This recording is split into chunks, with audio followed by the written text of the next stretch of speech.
আদা রসুন পেঁয়াজ গরম মশলা সব পেস্ট করা হয়ে গেছে। এবার আমি এক এক করে সবগুলো দিয়ে দেব।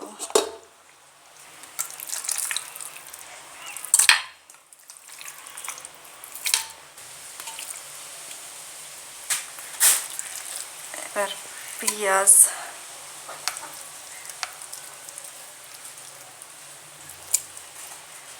রসুন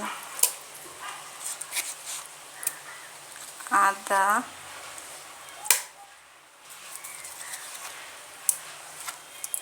জিরা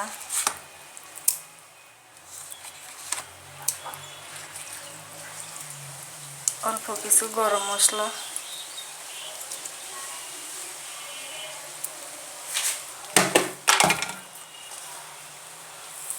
লবণ সব একসঙ্গে পরিমাণ মতো দিয়ে দিচ্ছি।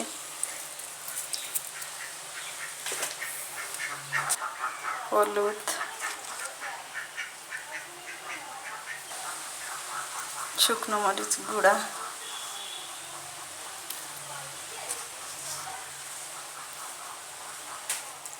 তেল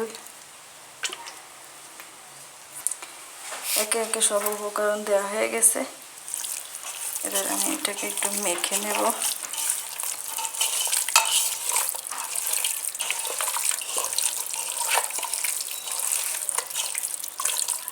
এভাবে মেখে আমি 10 মিনিট রেখে দেব। 10 মিনিট পরে এর ভিতরে পানি দিয়ে চুলায় বসিয়ে দেব। 10 মিনিট অপেক্ষা করব ঢেকে দিয়ে। 10 মিনিট হয়ে গেছে।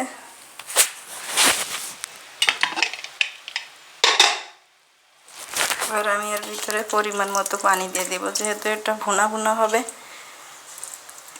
আইডিয়া করে পানি দেব যেন গোশটা সিদ্ধ হয়ে যায় কিন্তু বেশি ঝোল না থাকে। পানি দিয়ে দিচ্ছি।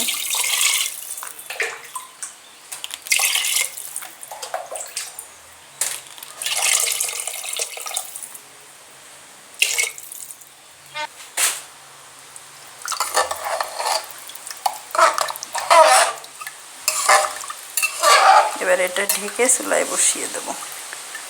7-8টা সিটি দিয়ে তারপরে নামিয়ে নেব।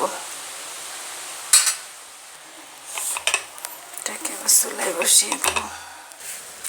চুলায় বসিয়ে দিয়েছি। চুলাটা অন করে দিলাম।